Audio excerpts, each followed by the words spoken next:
Welcome to the J.R. Hendrick Texan Night. Podcast deals with the early life of yours truly. Narrating is my good friend Jimmy.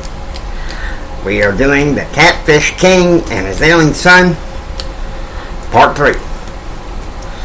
March 11th, 1994, 5:25 a.m. Eastern. Jim wakes up and showers. After calling his communications assistant, John Gardens, to find out that the backgrounders have been sent to the various press outlets, he goes downstairs to the basement to work out. 6 a.m. Eastern. At St. Mary's Hospital, a lab technician comes in and draws blood from JR. Breakfast was to be at 7, and his Uncle Carl would be picking up at 7:30.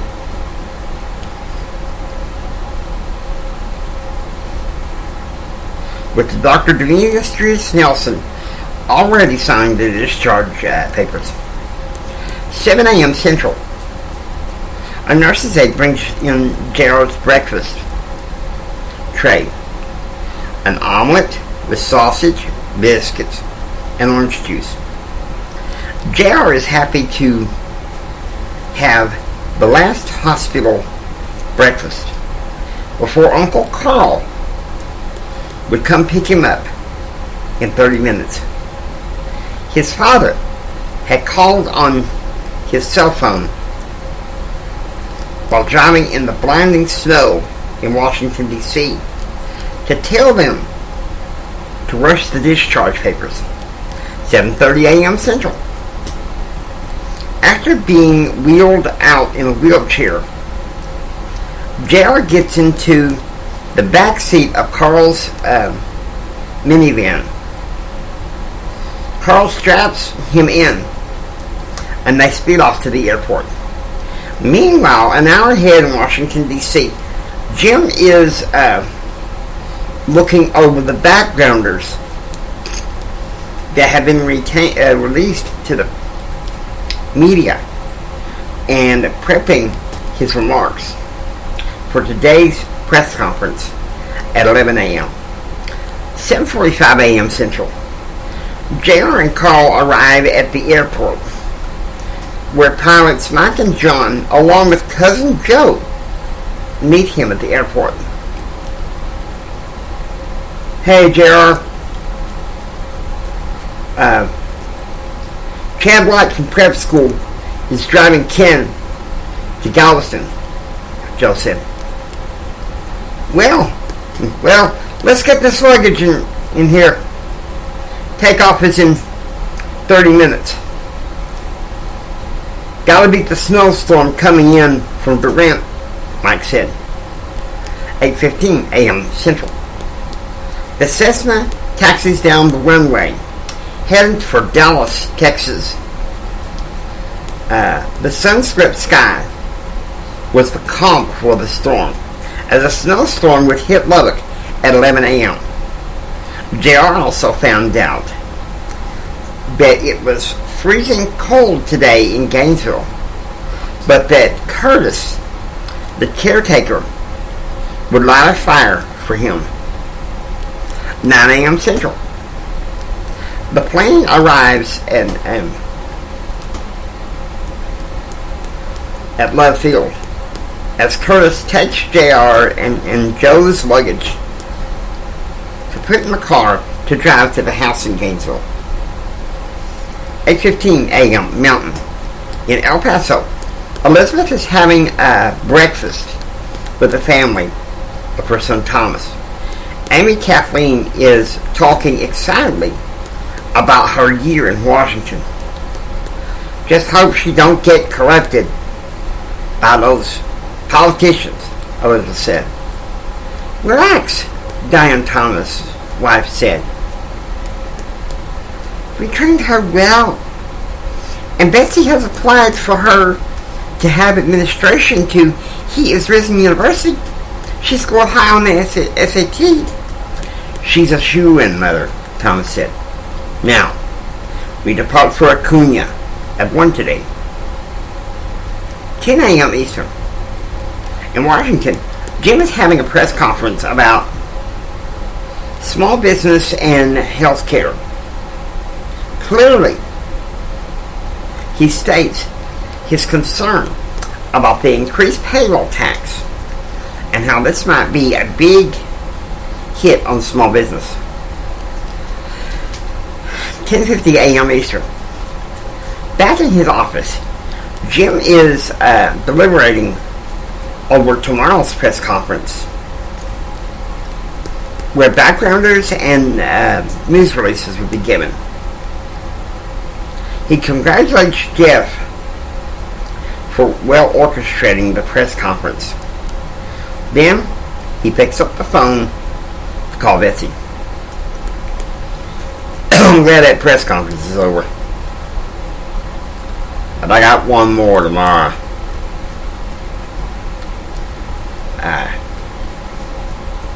Possibly another on Monday, Jim said. That's what they're paying you to do. Why don't you come home for lunch? Betsy asked. I think that's a great idea. Tell them to fry some chicken, and I'll be on my way soon. 10:20 a.m. Central. JR arrived at the Hendrick house in Gainesville, where Curtis took in their luggage, and he told his wife Mary to light a fire. JR was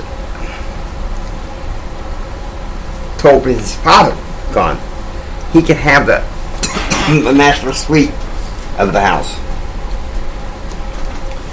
Going into his bedroom, he plugs up his radio.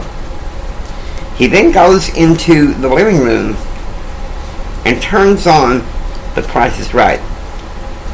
11:20 a.m. Central. In the room in Gainesville, JR is listening to the Wrestling Ball show, while Joe is watching CMT in the living room. He heard that Ken and Chad had stopped over in Ailing to stay the night, and they would be in Gainesville sometime tomorrow morning. Meanwhile, an hour later, Jim arrives at the house in Washington, D.C. Fried chicken was waiting for him in the living room as Jim and Betsy watch Hunter, a law enforcement hijinks series.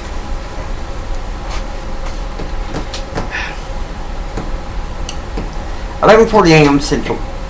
Mary brings JR his lunch. Frito pie with root beer. He's still listening intently to Rush Limbaugh. Tonight he was looking forward to listening to Blake Carter. 1:30 p.m. Eastern. In Washington, back in his office, Jim is working on some backgrounders with his communications director. He's considering a statement instead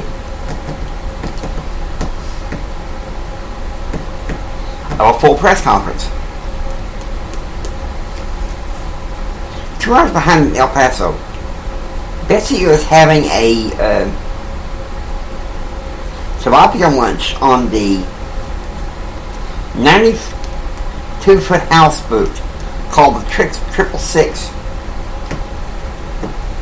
That 666 was her husband's CB handle. Her son would launch the ship at 1 p.m. Mountain Time. 666 departs from the Rio Grande port in El Paso, bound for Acuna. 5:15 p.m. Eastern. Jim arrives at his mansion in Grand Falls, Washington, D.C. He and Claude pour glasses of margaritas and sit down to BS. Claude puts on Bubba Shop the Jukebox on the mansion stereo in the Southwest Lounge. As they sip on margaritas and wait for Betsy to come up from talking to Nancy Carrollton, her private secretary. Happy and Central.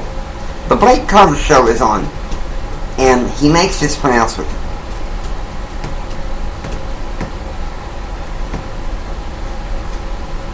In my little bunker in northwestern Hills, Texas, and what I found out is that Hillary is in Louisville, Kentucky, promoting Hillary Care.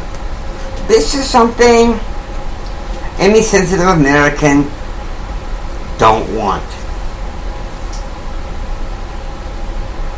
With Bosnia, Somalia, and healthcare, the Clinton administration is a disaster. No matter what D.D. Myers says. But there is a bright point in the administration with Jim Hendrick today in his press conference denounced Hillary Care because of the increased payroll tax. 6:40 p.m. Eastern. Meanwhile, in the Southwest Lounge in Washington, D.C., home of Jim Hendrick, Jim, Claude, and Betsy and Patricia are listening to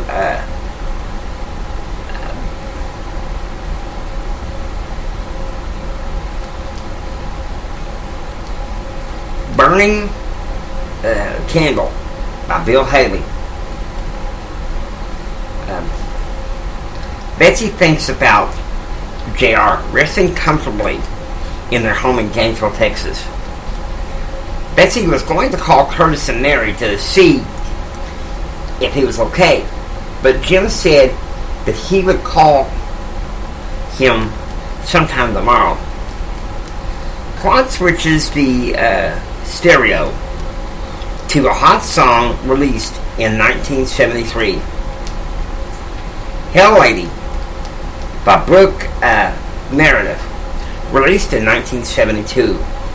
It reminds Jim and Betsy of sitting down with families after their wild and woolly days, reminding Jim of swimming at Swainfield Ranch, trying to make things right after splitting up the first time with Betsy. 8:50 p.m. Central. In Gainesville, J.R. and Joe are listening to Snoop Dogg after a few country songs. Joe ordered from Snappy Tom, a variety restaurant in Fort Worth. Tonight, they would be having chicken salad sandwiches. 8:40 p.m. Eastern. In the front lounge of the Hendrick Mansion in Washington, D.C., Jim has requested Rachel, the night assistant, to fix him, Betsy, Claude, and Patricia some French toast. 8:15 Eastern. At 8:10 p.m. Central. Meanwhile, in Gainesville, JR and Joe are listening to Penn tell us maybe it was Memphis.